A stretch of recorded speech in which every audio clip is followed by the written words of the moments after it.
Well, I want to comment, first of all, that when you were listening to our colleague, Mr. Park,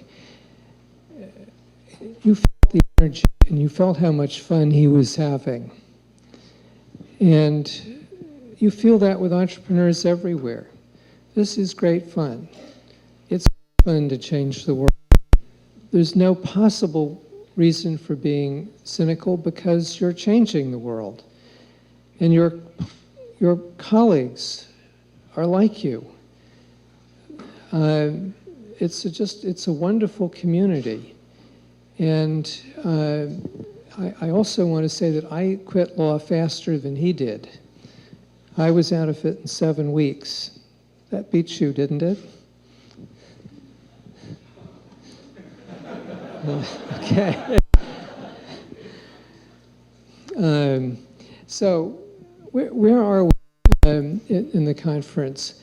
And where are we in terms of the history? I think I don't have to listen to the Korean here.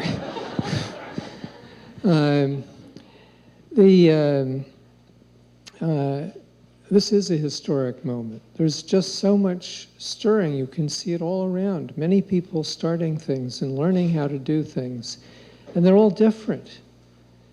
You know, the Downs organization is different from Mr. Park's organization, which is different from all the other organizations we've been hearing about. Now, that's a very healthy, emerging sector. And that's the way it is all across the world. There's just as much diversity in the social half of the world as there is in business. You know, a small farm is different from a big farm, which is different from a car factory, et cetera, et cetera. The same thing is true for us. But there are some things that are fundamental. And the most important right now is that we are in a period of extraordinary, profound transition. And it's now. We've been building up to it, but now we have to get through that transition. And how do we do that is completely critical for each of us individually. Everyone here is in a position to play a very important role in that transition. You wouldn't be here if that wasn't true. And so what are the most important things we have to do to help Korea, to help the world to get through this change? Well, first of all, we have to be clear what it is. We're leaving a world where most people were invisible. They just did repetitive actions, and only a few people were active and thoughtful and created wars and created culture and all that sort of thing. That world is no longer viable. No community of any sort, a company, a city, a country, the world can function unless everyone becomes a change maker. This is just as fundamental as being able to speak language. If anyone doesn't have the skill to contribute in a world of change, they're in a terribly sad condition. They're adrift in a world they don't understand and they can't contribute to. Now, what do human beings want more than anything else? We want to express love and respect in action. That's how we're a part of society. That's what we want to do more than anything else. And anyone who we deny the skills to do that, we're taking away from them the most important thing in their life. As the world moves up this curve of faster and faster change, and change coming from more and more places, anyone who doesn't have the skill to contribute to that is being left further and further behind, faster and faster. And that's the cruelest thing you can do to anybody. It's the cruelest thing you can do to an individual. It's the cruelest thing you can do to any group of people. We have 25–30% of the world's people right now, as we sit here, who can't play because they haven't mastered what Mary is able to give any child. Any human being that does not have the ability to observe themselves and truly understand how everyone around them is feeling and thinking.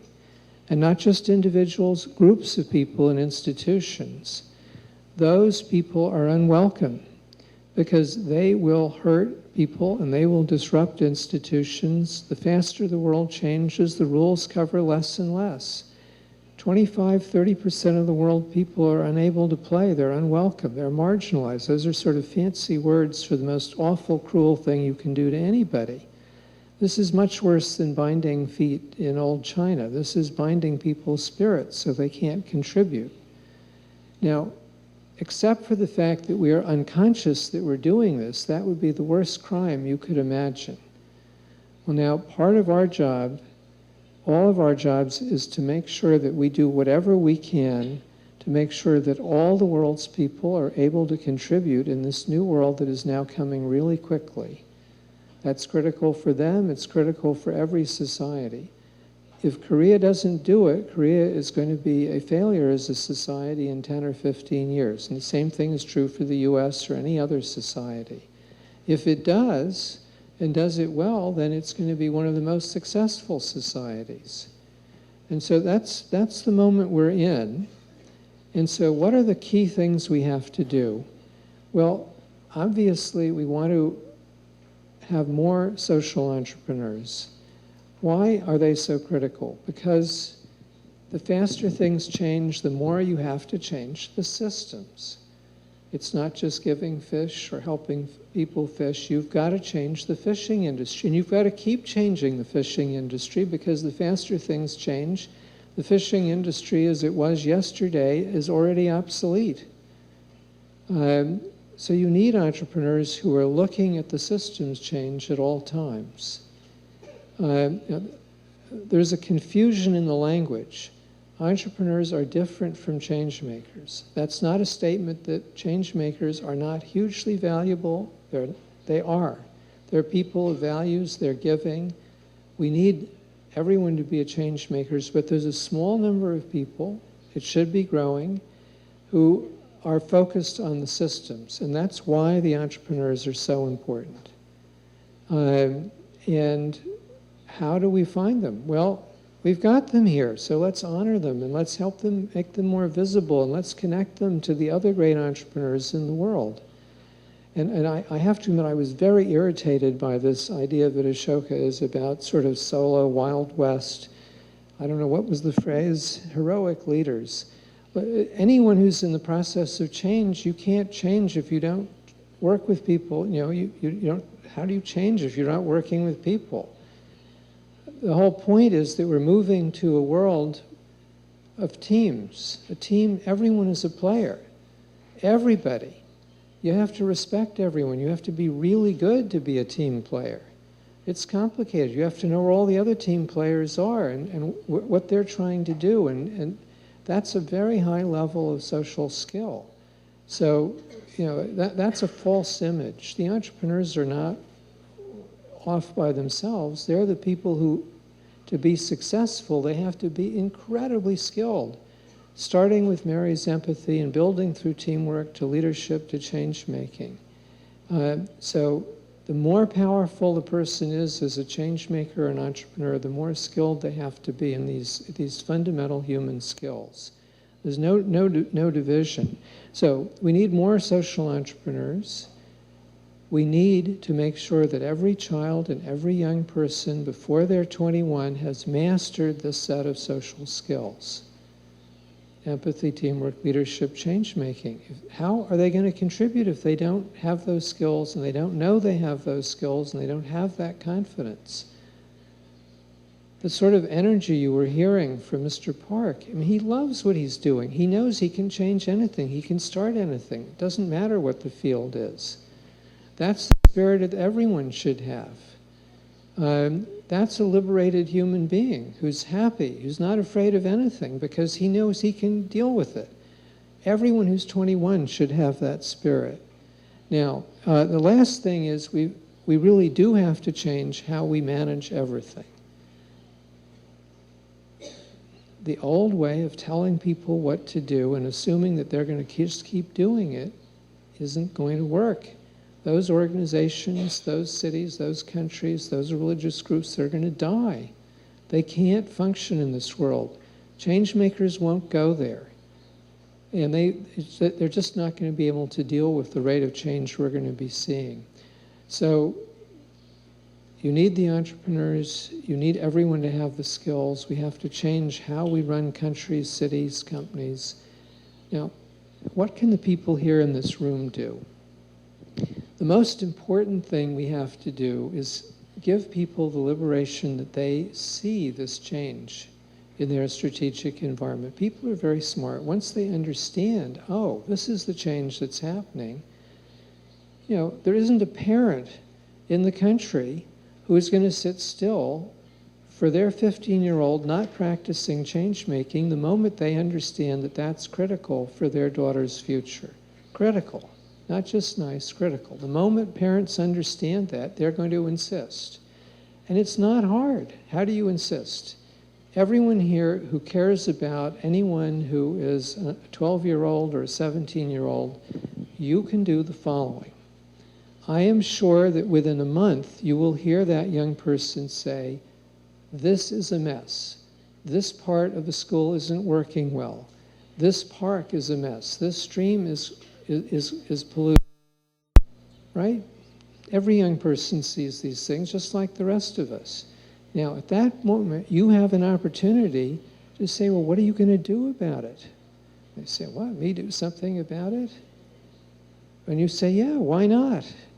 And then you, without taking over, you help them get the idea that they can do it. And when other people say they can't and there are barriers put up, you delicately help them get around those barriers. Don't take over. It's got to be their thing. Everyone here can do that.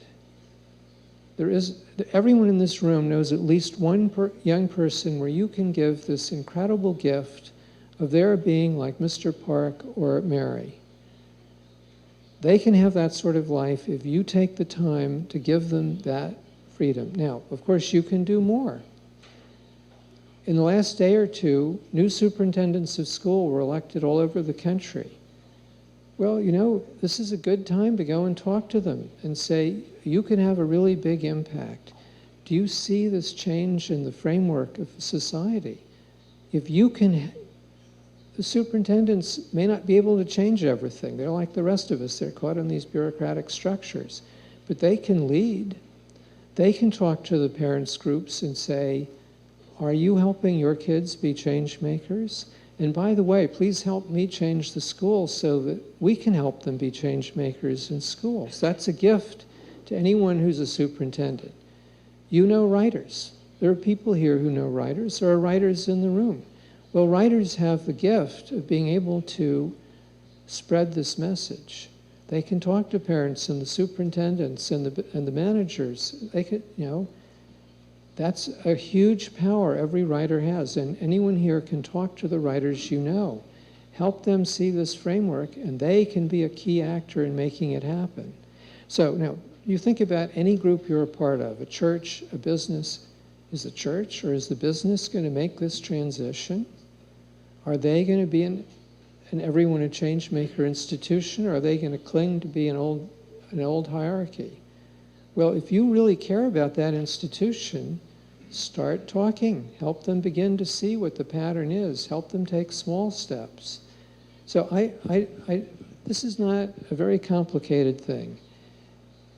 One of the things that's so wonderful about this moment is people don't fight you on this. When you tell them this, all you're doing is giving them words to describe the reality that they know around them. They can see this happening.